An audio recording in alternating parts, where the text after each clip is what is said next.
আসসালামু আলাইকুম। আপনারা সবাই কেমন আছেন? আশা করি আল্লাহর রহমতে সবাই ভালো আছেন।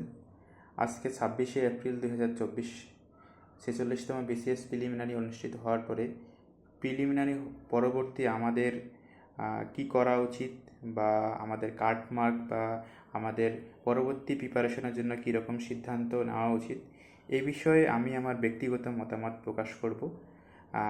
আজকে পরীক্ষা দেওয়ার পরে বিকেলেও আমাকে কয়েকজন পরিচিত ছোট ভাইয়া বা পরিচিত যারা আছেন জানতে চেয়েছেন যে আমাদের কি করা উচিত, সেটার জন্য আমি এই ভিডিও করতেছি। আচ্ছা, প্রথমে একটা জিনিস আমরা যারা বিশেষ করে প্রথমবার এবার পরীক্ষা দিলাম তাদের জন্য এটা একটু ডিলেমার মতো, যে আসলে ভাইয়া বিসিএসের এই কাটমার্ক কীরকম হওয়া উচিত। তো কাটমার্ক জিনিসটা কি আমি আসলে আগে বলি। সেটা কাটমার্কটা হলো যে একটা বিসিএস প্রিলিতে যতজন পরীক্ষা যায় তার মধ্যে থেকে কতজন বিসিএস রিটেন দিতে পারবে, বিসিএস প্রিলিটা কোয়ালিফাই করবে, তাদের যে লাস্ট যে থাকবে তার তিনি যে মার্কটা গেইন করবে বা অবটেইন করবে তার মার্কসটাই হলো কাটমার্ক। তো এইটা আসলে নির্দিষ্ট না, কারণ এটা আসলে নির্ভর করে যে বিসিপি পিএসসি কতজনকে প্রিলিতে টেকাবে সেটার উপর মেইনলি, এবং পরীক্ষার কোশ্চেনটা কীরকম হয়েছে সেটার উপর।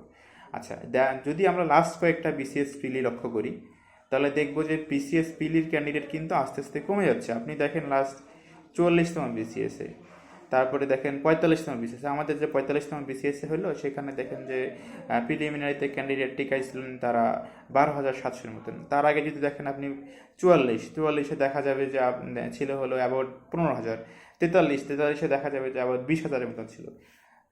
কারণ হলো পিলিতে ঠিকানার কম হলো, কারণ হলো যে যত কম শিক্ষার্থী লিখিত পরীক্ষায় অংশগ্রহণ করবে পিএসসির জন্য তত তাড়াতাড়ি সম্ভব, আর তত দ্রুত খাতা কাটা সম্ভব এবং রেজাল্ট দেওয়া সম্ভব।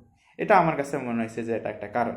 আচ্ছা, তো এবারে আমি কথাবার্তা বেশি না বাড়াই, আমি এইবারে যদি আমি কোশ্চেনটা অ্যানালাইসিস করি যে আমাদের লাস্ট যে 44 বিসিএস হলো এবং 45 বিসিএস হলো, সেই দুইটা বিসিএসের কাটমার্ক তো আসলে কেউ বলে না, আমরা অ্যাজাম করি, অ্যাজামশন একটা থাকে, অ্যাজিউম করি যে এত কাটমার্ক হতে পারে।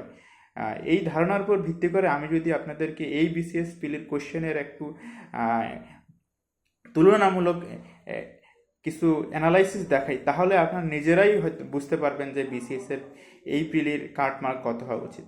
আমি যদি দেখি যে আমাদের লাস্ট যে 45তম প্রিলি ছিল বাংলার কোশ্চেন এবং এই কোশ্চেনের মধ্যে কিন্তু পার্থক্য ছিল। দেখেন 45-এর প্রিলির যে বাংলা কোশ্চেনটা ছিল খুবই টাফ ছিল, সেই তুলনায় যদি আপনি এই প্রিলির বাংলা কোশ্চেন বলেন তুলনামূলক সহজ ছিল।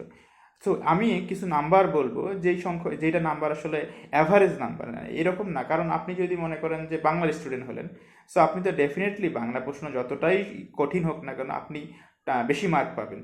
সো যদি মনে করেন এই প্রিলিতে আপনি বাংলার স্টুডেন্ট হইতেন তা আপনি তো ডেফিনেটলি 25 থেকে 30 পেতেন, কিন্তু আমাদের তো সেটা হিসাব করলে চলবে না। আমরা হিসাব করব যে একজন অ্যাভারেজ ক্যান্ডিডেট যিনি এই কোনো সাবজেক্টগুলোর মধ্যেই সে স্পেশালাইজ না, অনার্স মাস্টার্স করেননি, তার কত পাওয়া উচিত মিনিমাম প্রিলি কোয়ালিফাই করতে।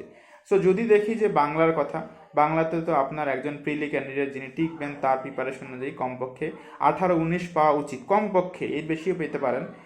যদি আমি ইংলিশের সাথে তুলনা করি তাহলে সেম, লাস্ট যে আমরা 45 প্রিলি দিয়েছিলাম সেখানে ইংলিশটা তুলনামূলক ইজি ছিল দেন এই 46 প্রিলি। তবে 46 বিসিএসের প্রিলিতে আমি মনে করি ইংরেজিতে একজন যিনি প্রিলিতে কোয়ালিফাই করার যোগ্যতা থাকে তার অবশ্যই 20 পাওয়া উচিত। কেন একটু বাংলাতে চাইতে ইংলিশে একটু বেশি পাওয়ার কথা বললাম আমি, কারণ হলো আপনি যদি দেখেন এই প্রিলিতে যে ইংরেজি কোশ্চেনটা ছিল তার মধ্যে যে 10টা ছিল আপনার ইংরেজি লিটারেচার, এই লিটারেচারের 10টা কোশ্চেন কিন্তু খুবই ইজি ছিল। আপনি যদি মনে করেন আপনি বিসিএস কোয়ালিফাই করবেন কিন্তু এই ইংরেজির 10টা প্রশ্নের মধ্যে 2-3টা প্রশ্ন আপনি ভুল করে ফেলছেন, আমি বলবো যে আপনার প্রিপারেশন ভালো না। আচ্ছা, যাই হোক, সে তুলনায় যেহেতু ইংলিশ লিটারেচারটা ইজি হয়েছে, আবার ইংরেজির যে আপনার গ্রামার ছিল, গ্রামারে 25টা প্রশ্ন ছিল, কিন্তু প্রশ্নগুলোর মধ্যে অনেক কনফিউশন আছে। এক একটা কোচিং সেন্টার বা এক একজন দক্ষ মানুষজন যারা আছেন বিভিন্ন কোচিংয়ে ক্লাস নেন, তারাও বিভিন্ন অঞ্চল উত্তর বেশ কয়েকটার মধ্যে দেখা যাচ্ছে যে মতের অমিল হচ্ছে। সো আমি ধরে নিচ্ছি যে ওখানে আপনি 25-এর মধ্যে 10, আর এখানে 10-এ 10 কিংবা 10-এ 9, আর এখানে 25-এর মধ্যে আপনি 11-12, তো অ্যান অ্যাভারেজ আপনি 20 পেলেন। আচ্ছা, এবার আসি ম্যাথের প্রশ্ন। ম্যাথ প্রশ্ন আমার কাছে, আমি যখন ম্যাথ করলাম তখন আমার কাছে বেশি একটা কঠিন মনে হয়নি। নিজেও আমি 14টার মতন ম্যাথ করেছি। আর যদিও একটা প্রশ্নের উত্তর আমি পাইনি, অনেকক্ষণ করছিলাম কিন্তু একটা প্রশ্নের উত্তর আমি মেলাতে পারি নাই। আচ্ছা, যাই হোক, ম্যাথটা কঠিন ছিল না, কিন্তু আপনি যদি বলেন 45তম বিসিএস এর প্রশ্নের মতন ওরকমই ছিল একটা।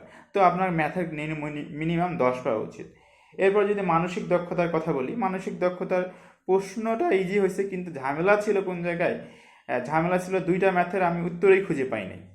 মানে এই যে একটা অঙ্ক ছিল যে আপনার 25 জন মহিলা এবং মহিলা ইস্টু পুরুষের রেশিও ছিল 2:3, মানে পুরুষের রেশিও ছিল 3, তো সেই হিসাবে করতে গেলে 37.5 উত্তর আসে। কিন্তু আমি বিভিন্নভাবে ট্রাই করছি যে অন্য কোনো ট্রিক্স আছে নাকি, মানে মানসিক দক্ষতা তো খুঁজতেছিলাম যে আর কি কি ট্রিক্স খাটানো যায়। সো আমি বিভিন্নভাবে ট্রাই করলাম, এরকম আরও একটা ম্যাথ ছিল, মানসিক দক্ষতা ছিল, উত্তর খুঁজে পেলাম না।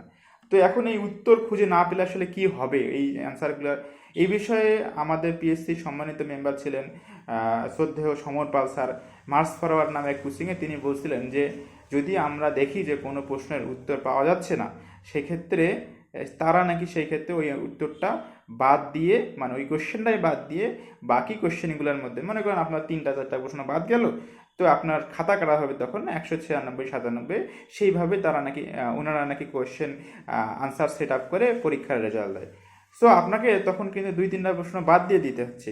সেক্ষেত্রে আমি বলবো মানসিক দক্ষতা যদি আপনি 2-3টা প্রশ্ন বাদ দেন, যেহেতু উত্তর পাওয়া যাচ্ছে না, সেক্ষেত্রে 7 একটা স্ট্যান্ডার্ড নাম্বার।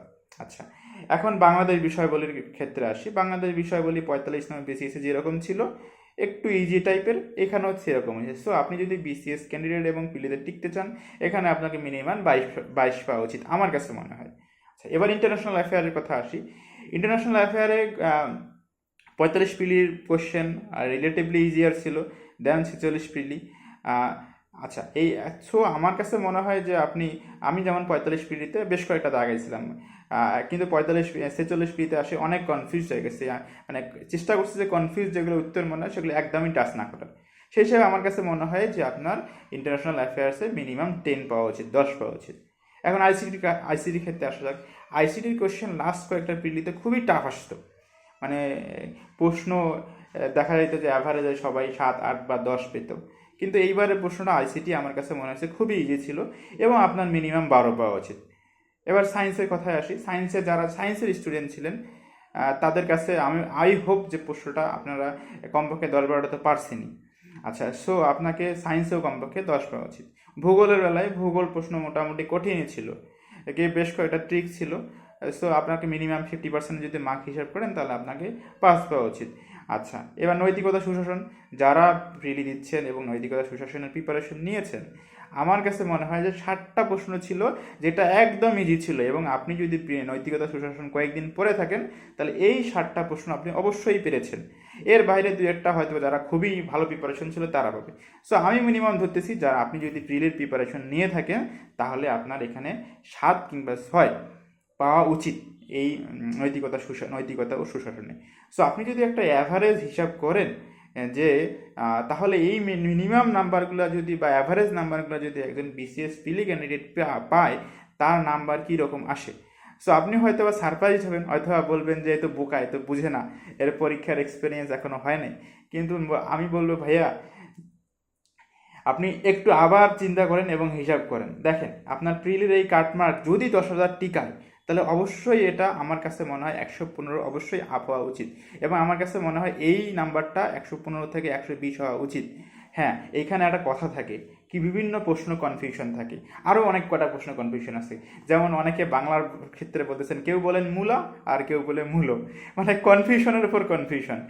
আচ্ছা, এরকম মনে করেন যে যেমন আমি আগের বিসিএসে যেমন ছিল যে খুব সম্ভবত 44-এ ছিল যে কেশব সেন নাকি লক্ষণ সেন, এক একজন এক একভাবে বিভক্ত। যেমন এখানে একটা প্রশ্ন ছিল যে কোনটা ভার বিষয় ইউজ করে, কেউ বলতেছে স্যান, কেউ বলতেছে মোবাইল তো হবে না, এটা শিওর। আচ্ছা, যাই হোক, 2টা অপশন ছিল। এভাবে মনে করেন যে কোনটা আবার বলতেছে সিম্পল সেন্টেন্স, কেউ বলতেছেন অল দ্যাট গিটার্স ইজ নট, আবার কেউ বলতেছেন লাস্টের অপশনটা, এরকম কি কনফিউশন প্রশ্ন থাকবেই। সেই 4-5টা কোশ্চেনকে কিন্তু আমরা বাদ দিয়ে দিতে হবে যে এই প্রশ্নটা আমার ভুল হয়েছে, এভাবে আমাদেরকে হিসাব করতে হবে।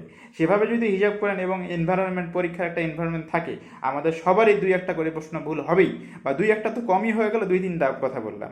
আর এই প্রশ্ন এই পিলিটাতে যেটা জিনিস আমি লক্ষ্য করছি যে আমার গ সেট ছিল, মানে 3 নাম্বার সেট ছিল, এবং ইংলিশ প্রশ্নটা বিশেষ করে পড়তে গিয়ে আমার মানে লিখতে আনসার করতে গিয়ে আমার অনেকক্ষণ সময় লেগে গেছে।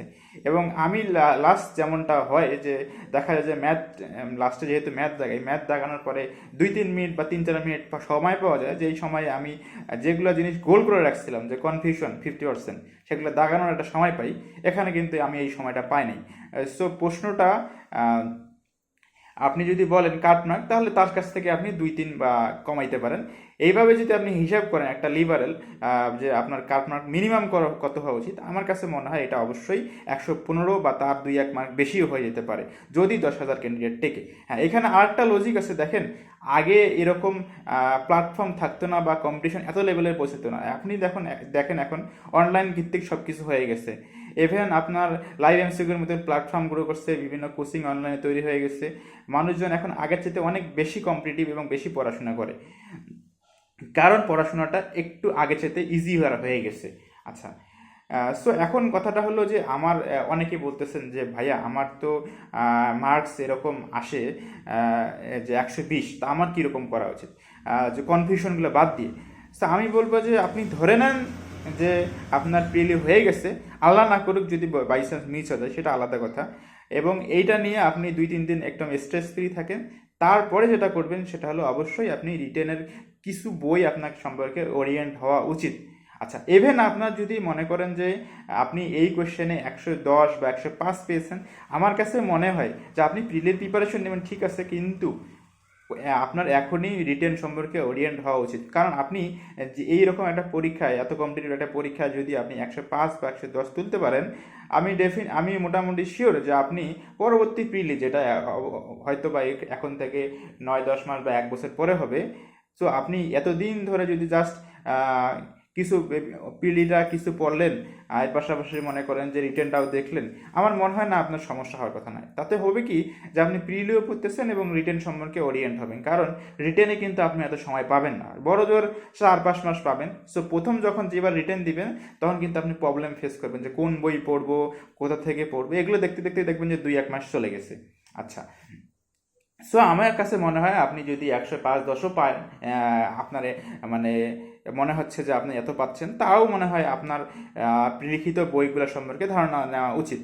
আর যারা এর চেয়েতেও কম পাচ্ছেন, আমি মনে হয় যে আমি বলবো যে আপনাদের উচিত একবার বিসিএস পিলির সিলেবাসটা ভালোভাবে কমপ্লিট করে প্রিপারেশন নেওয়া। যেমন আমি লাস্ট 45 বিসিএসে যেটা দিলাম, সেখানে মোটামুটি ভালোই সময় পেয়েছিলাম, অনেক সময় পাইলাম।